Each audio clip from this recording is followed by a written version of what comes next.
નમસ્તે બાળકો, આજે આપણે ધોરણ 4 વિષય હિન્દીમાં પાઠ 8 ચતુર ચૂહા પાઠની સમજૂતી મેળવીશું.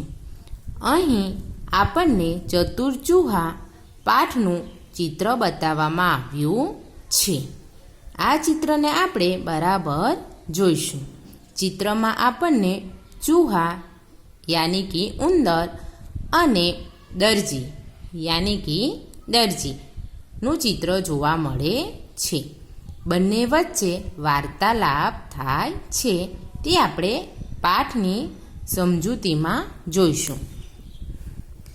एक चूहा था, वह रास्ते पर जा रहा था. उसे कपड़े का एक टुकड़ा मिला.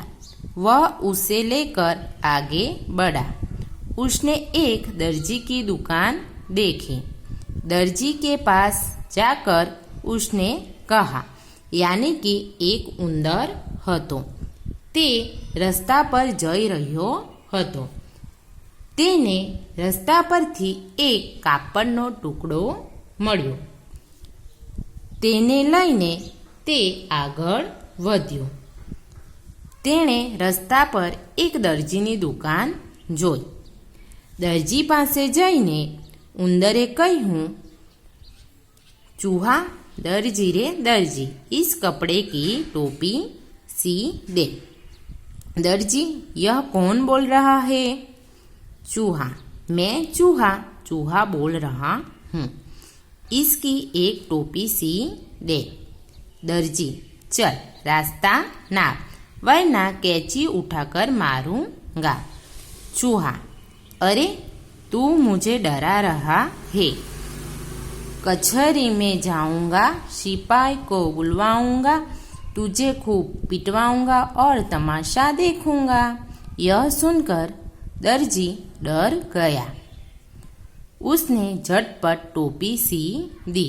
यानी कि दर्जी ने उंदरे કહ્યું, ઉંદર કહે છે, દરજી રે દરજી, આ કપડાની ટોપી સીવી આપ. દરજી કહે, આ કોણ બોલી રહ્યું છે? ઉંદર કહે, હું ઉંદર બોલી રહ્યો છું. આની એક ટોપી સીવી આપ.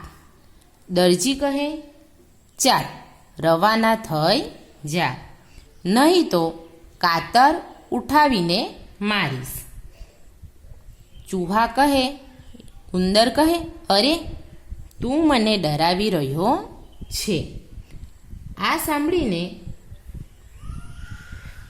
ઉંદર કહે છે, કચેરીમાં જઈશ, સિપાહીને બોલાવીશ, તને ખૂબ માર ખવડાવીશ અને હું તમાશો જોઈશ. આ સાંભળીને દરજી ડરી ગયો. તેણે ઝટપટ ટોપી સીવી આપી.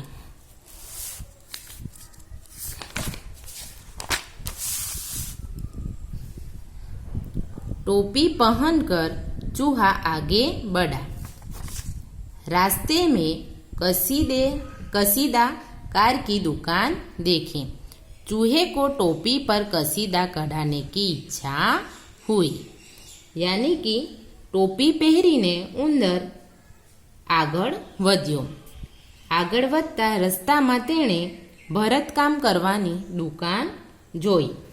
ઉંદરને टोपी पर भरतकाम करावानी इच्छा थई. चूहा, भाई मेरी टोपी पर थोड़ा कसीदा काढ़ दे. कसीदाकार ने चूहे की ओर देखा, फिर उसे धमकाया और कहा, चल चल, यहाँ किससे फुर्सत है. यानी कि उंदर कहे, भाई मारी टोपी पर थोड़ू ભરતકામ કરી આપ. ભરતકામ કરનારે ઉંદરની સામે જોયું, પછી તેને ધમકાવ્યો અને કહ્યું, ચાલ રવાના થા, અહીં કોને ફુરસત છે. ચૂહા, अच्छा तो तू भी मुझे भगा रहा है, लेकिन सुन, कचहरी में जाऊंगा, सिपाही को बुलवाऊंगा, तुझे खूब पिटवाऊंगा और तमाशा देखूंगा. ઉંદરે કહ્યું, એમ તો તું પણ મને એમ કે ભગાડી રહ્યો છે, પરંતુ સાંભળ, કચેરીમાં જઈશ, સિપાહીને બોલાવીશ, તને ખૂબ માર ખવડાવીશ અને હું તમાશો જોઈશ. અહીં આપણને કસીદાકાર યાની કે ભરતકામ કરનારનું ચિત્ર બતાવવામાં આવ્યું છે. यह सुनकर कशीदाकार घबराया. उसने चूहे को कचहरी में जाने से रोका. उससे टोपी लेकर उस पर अच्छा कसीदा काढ़ दिया. चूहा तो खुश हो गया. यानी कि આ સાંભળીને ભરતકામ કરનાર ગભરાઈ ગયો. તેણે ઉંદરને કચેરીમાં જતા રોક્યો અને તેની પાસે ટોપી લઈને તેના ઉપર સરસ મજાનું ભરતકામ કરી આપ્યું. ઉંદર તો જોઈને ખૂબ રાજી રાજી થઈ ગયો.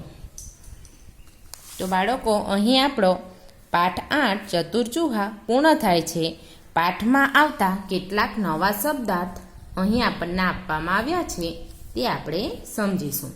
શબ્દાર્થ નાપ યાની કે માપ, ઝટપટ જલ્દી જલ્દી અથવા તો શીઘ્ર, કશીદા યાની કે કઢાઈ અથવા ગૂંચ અને કસીદા ને આપણે ગુજરાતીમાં કહીશું ભરતકામ.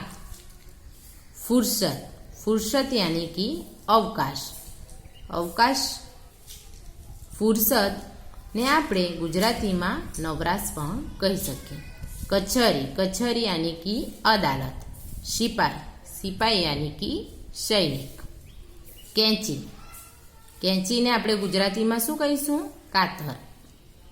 कसीदाकार यानी कि सुई धागे से कपड़े पर बेल बूटा बनाने वाला એટલે કે કાપડ ઉપર ભરતકામ કરનાર. આગળ અભ્યાસ. પ્રશ્ન 1, ऊंची आवाज में पढ़िए और लिखिए. અહીં પ્રશ્ન 1માં આપણે જોરથી વાંચવાનું છે અને પછી સુંદર અક્ષરે લખવાનું છે.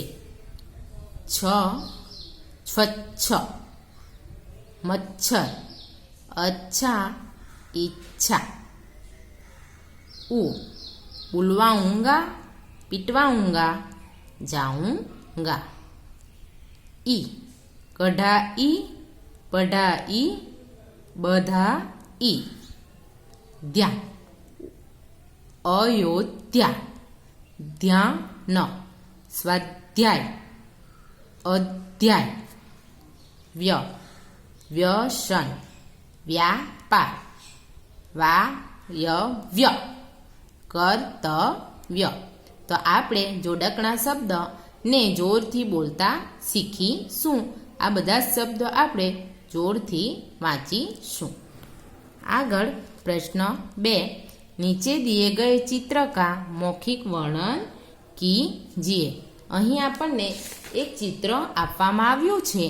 એ ચિત્રનું આપણે મોણે વર્ણન કરવાનું છે. यह विद्यालय का चित्र है. विद्यालय में 18 कमरे हैं. यहाँ 9 से 12 कक्षा तक की पढ़ाई होती है. विद्यालय के आगे खेल का मैदान है. मैदान में एक और लड़के फुटबॉल खेल रहे हैं, दूसरी ओर लड़के वॉलीबॉल खेल रहे हैं. विद्यालय का एक बड़ा प्रवेश द्वार है. यहाँ सुंदर विद्यालय का चित्र बताया गया है. यहाँ पे एक सुंदर હાઈસ્કૂલનું ચિત્ર બતાવવામાં આપણને આવ્યું છે. તો તેનું આપણે મૌખિક વર્ણન કરીશું. આગળ પ્રશ્ન 3, सूचना के अनुसार अभिनय कीजिए. અહીં આપણને કેટલીક સૂચના આપવામાં આવી છે. એ સૂચના અનુસાર આપણે અભિનય કરવાનું છે. પહેલું, દોડના, तीर छोड़ना, साइकिल में हवा भरना, गन्ना चूसना, पानी भरने के लिए हेडपंप हिलाना, लड्डू खाना. આ આપેલી સૂચના પ્રમાણે આપણે અભિનય કરીશું. આપણને બધા જ અભિનય કરતા આવડે છે, તો આપણે બધા જ ઘરે અભિનય કરીશું. પ્રશ્ન 4, નિમ્નલિખિત પેશેવાર પર 4 વાક્ય બોલીએ. અહીં આપણને પેશેવાલો યાની કે આપણા જે વ્યવસાયકારો છે તેમના નામો આપવામાં આવ્યા છે. તો તેના પર આપણે 4 નામો વાક્યો 4 વાક્યો બોલવાના છે અને તમારી નોટબુકમાં લખવાના પણ છે. પહેલું છે દરજી. हमारे गांव में दर्जी है. वह लोगों के कपड़े सीने का काम करता है. मेरे भी कपड़े वही सीता है. वह पहले हमारा नाप लेता है, उसके अनुसार कैंची से कपड़ा काटता है और उन्हें जोड़कर वह पैंट शर्ट बनाता है. बीजू छे सिपाही. सिपाही को सैनिक भी कहते हैं. सिपाही देश की रक्षा करता है. सिपाही बनने के लिए शरीर मजबूत होना जरूरी है. मैं सिपाही बनना चाहता हूँ. मैं हर रोज कसरत करता हूँ. मैं सैनिक बनूंगा. तीजू बढ़ई. बढ़ई लड़की का सामान बनाने वाले को बढ़ई कहते हैं. यानी बढ़ई यानी कि सुथार. लकड़ी का सामान बनाने वाले को हम बढ़ई कहते हैं. वह पेड़ नहीं काटता है. वह सूखी लकड़ी का उपयोग करता है. लकड़ी से वह कुर्सी, मेज, टेबल आदि बनाता है. कभी कभी हमारा खिलौना भी बढ़ई बनाता है. आगळ स्वाध्याय. प्रश्न 1, निम्नलिखित प्रश्नों के उत्तर लिखिए. प्रश्न 1, चूहा कपड़ा लेकर किसके पास गया? चूहा कपड़ा लेकर दर्जी के पास गया. बीजू, चूहे ने दर्जी से क्या कहा? चूहे ने दर्जी से कहा, इस कपड़े की टोपी सी दे. तीजू, कसीदाकार क्या सुनकर घबराया? कसीदाकार कचहरी में जाने की चूहे की बात को सुनकर घबराया. चौथू, चूहा कब खुश हुआ? टोपी पर कढ़ा हुआ कसीदा देखकर चूहा बहुत खुश हुआ. प्रश्न 5, कसीदाकार क्या करता है? कसीदाकार कसीदा काढ़ता है. आगळ प्रश्न 2, निम्नलिखित शब्दों से वाक्य बनाइए. चूहा. चूहा बिल में रहता है. चूहा काले रंग का होता है. बीजू, दुकान. दुकान में कई चीजें मिलती है. सिपाही. सिपाही हमारी रक्षा करता है. सिपाही थाने में रहता है. दर्जी. दर्जी कपड़े सीता है. टोपी. चूहा टोपी पहनना चाहता है.